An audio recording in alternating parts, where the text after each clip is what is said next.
Hello and welcome. And thank you for joining me for the first subject matter expert video as part of Project 4 of the BC Tourism Climate Resiliency Initiative.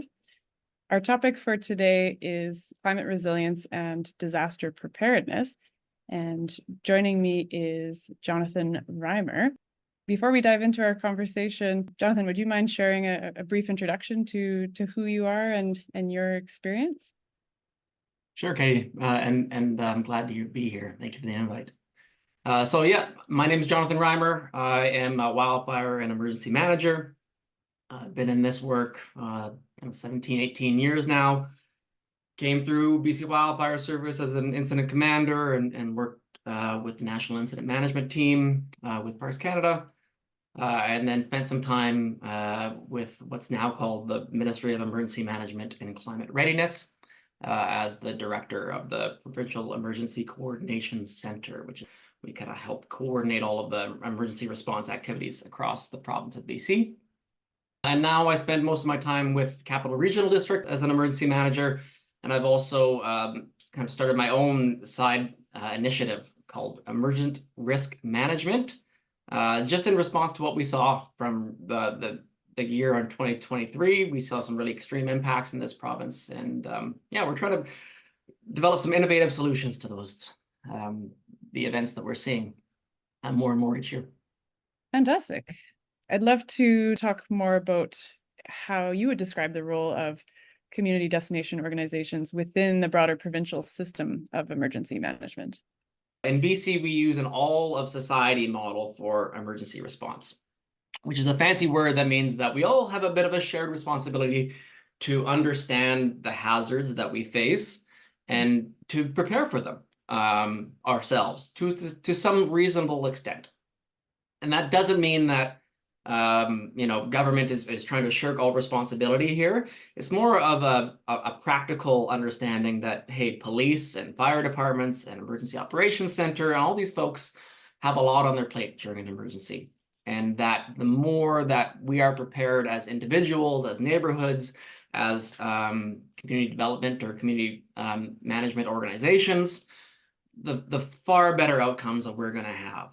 And so, specifically in that tourism sector that you're alluding to, I think there's two different roles that I see as really key for us as emergency managers. And the first role is before a disaster. You guys are connected to the world of tourism operators and visitors, and in a way that us as emergency managers will never be, quite frankly. And you're really attending to the needs and also the capacities, that folks have to respond to emergencies. Mm-hmm. And so if you can help us understand where the gaps are, and perhaps help your clients, kind of your tourism providers, and also help us get the word out about the hazards that they are facing and what we do know about what are effective ways to mitigate those hazards or respond to those hazards.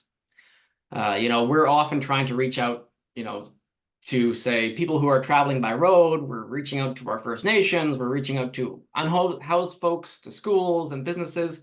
And so for us, tourism is often a group that we don't think enough about. And I think that's on us, honestly. I think we need to get better at that, but that just is where it is right now. And so being a little bit of the squeaky wheel and saying, we're here, we matter, you're going to have to deal with us during an emergency one way or another. Let's have these conversations ahead of time. That is, I think, 80% of the value that you can do there. Mm-hmm. Now, during an emergency event, those are less common, but more common than they used to be. There's another set of roles here that I think would be really useful, is that if you can act as a conduit between, say, the emergency managers, it could be police, it could be your emergency operations center, and either your visitors or your tourism operators, or ideally both. If you can move information both ways, that would be amazing for us. That would really, I think, be a huge value add. Because we have a ton of information about, say, what's happening with that emergency, what's going on with the fire, what do we expect to happen, what areas are on evacuation alert or order or whatever is happening. We want to get that information in the hands of people as quickly as possible, and trusted people, and you are trusted people.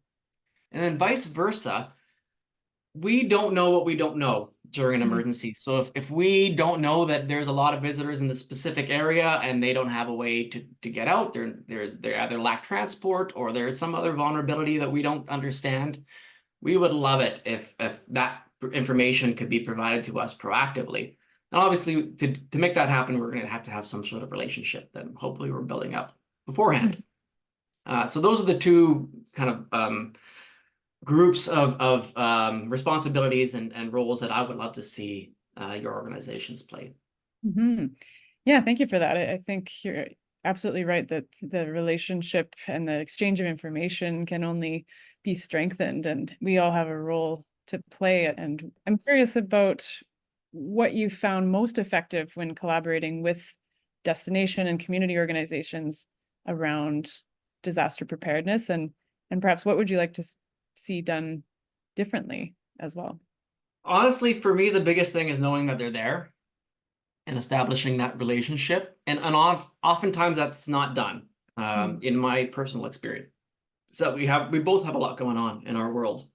Yeah. And so to take the time to sit down and actually know each other's names, to figure out how we can communicate, what capabilities each of us have, what to expect from each other, that's often something that is missed. And so that is probably the number one thing that I would recommend we all do, is to sit down and just say hi, have coffee, do whatever.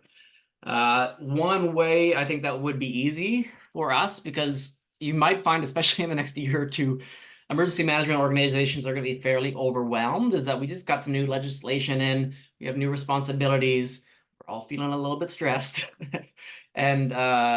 And if you come in and say, hey, we have this other stuff that we think is going to be a good idea, it's good. Some of us will hopefully take that well and integrate you well. Others of us are going to feel like, oh my God, what do these folks know or want from us? Yeah. So one way that you can do this in a really clean and efficient way is that almost all communities will have some sort of pre-season kind of coordination meeting or seasonal preparedness meeting. And you'll have multi-agencies. You're going to have your highways folks there. You're going to have, your various response agencies there. But this is a great opportunity for you guys to be a fly on the wall and just to at least understand the language we're using, the concerns that we're hearing, what is possible, what's out there, and even just say, hi, I'm here and this is what I do. And just introduce yourself that way. I think that's an easy win for folks. So if you can hear about these things happening, sometimes you have public meetings as well, but there are these kind of insider meetings as well that we don't usually offer to the public, and having those community organizations at that table, I think it would be a huge win for, fairly low impact, low work way of integrating expectations and getting us on a first name basis with each other. So that's, I think, a fairly small thing. And there's a second part with that question. What did you want to see more of? Yeah, what would you like to see done differently, or what would you like to see more of? Yeah, any thoughts on that? Yeah. I think, again, fairly simple. If you don't need to become an emergency management professional. If you can know what are your big ticket risks, is it wildfire? Is it tsunamis? It's probably not going to be a surprise to you, but just look into it a little bit and then make sure you're prepared for those. And I'm not saying you have to have a lot here. And in some ways, you don't need a lot of details about, where is the next hazard going to be coming from and what it might look like. Preparing for one hazard is a lot like preparing for another. So a little bit of preparedness goes a long way. And then maybe another thing that I think is useful in my experience is that generally I found that visitors, tourists do not resent changing their plans because of an emergency. I think they recognize that we're doing what we can out there, but they are more likely to come away with a negative experience if they feel like we're hiding things from them. So if we can be frank with what we know and what we don't know and move that information around in a timely fashion, that I think is going to be big. And it's not great when we have to send people home or change their plans in a really substantial way. But if we can do it in a way that is transparent and is kind of leading with our hearts and understanding that, that's a lot better than saying, hey guys, go home. We got stuff going on. That's not the message we want to say. We just want to say, hey, there's a lot going on. We don't know. This is what we do know. This is what we don't. This is how it might impact you and your plans. And we want you to think about that ahead of time. Absolutely. Yeah, I think the transparent, open communication and as you said, like speaking from the heart and just sharing what we know, what we don't know, and understanding the visitor as part of the equation, and really thinking about how we communicate that in a difficult situation is hugely important. Are there any examples of best practice when it comes to either disaster preparedness or in terms of communication within tourism destinations? Definitely. And these are things I notice now as an emergency manager when I travel around. You see things that you're like, oh man, that is great. And so what I've noticed, for example, is that when you go to places like Hawaii, or you go to places even inside the province, like Whistler or Banff, which isn't in the province, but these areas that receive a lot of tourists, they are thinking about visitors when they think about emergencies, and they're thinking about emergencies when they're thinking about visitors, right? And so they're doing a lot of things that we can all learn from. At least certainly I can. One of them, for example, is that when you check into a hotel, there's a bunch of information that is simple. It's not going to stick. It's easy to read about what hazards they might encounter and how that they can keep themselves safe.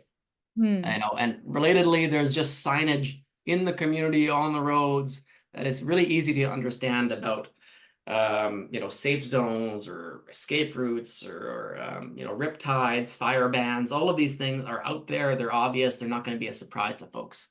And then perhaps the last one, and perhaps the most important one, is that our plans include visitors. Our plans are thinking about the fact that in a small community you might have a tiny amount of people that actually live there in, say, the winter, and it balloons up in summer, and you're going to have to think about that and actually manage that when an emergency happens. Thank you for that. Any final advice that you'd like to share with community destination organizations around disaster preparedness and emergency management? One piece of advice I think that is useful is that emergencies are just part of your business now. We're going to have smoke, we're going to have heat waves, we're going to have storms, trips will be canceled, roads will be closed, evacuations will happen, and they'll be staying at hotels, and so these things are not an aberration anymore, and we need to be thinking about them ahead of time. And so I think the quicker we can get our head around the fact that these aren't exceptions, that we can just file away in the back of our mind that they're going to be part of how we do business, then I think the better we're all going to be. Absolutely. Yeah, I think you're absolutely right.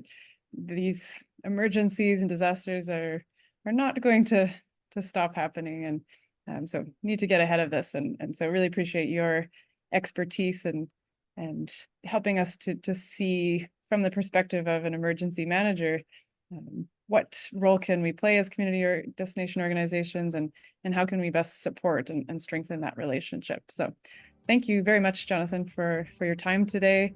And on behalf of the BC Tourism Climate Resiliency Initiative, we're very grateful for you sharing your expertise, and look forward to continuing the conversation across the province.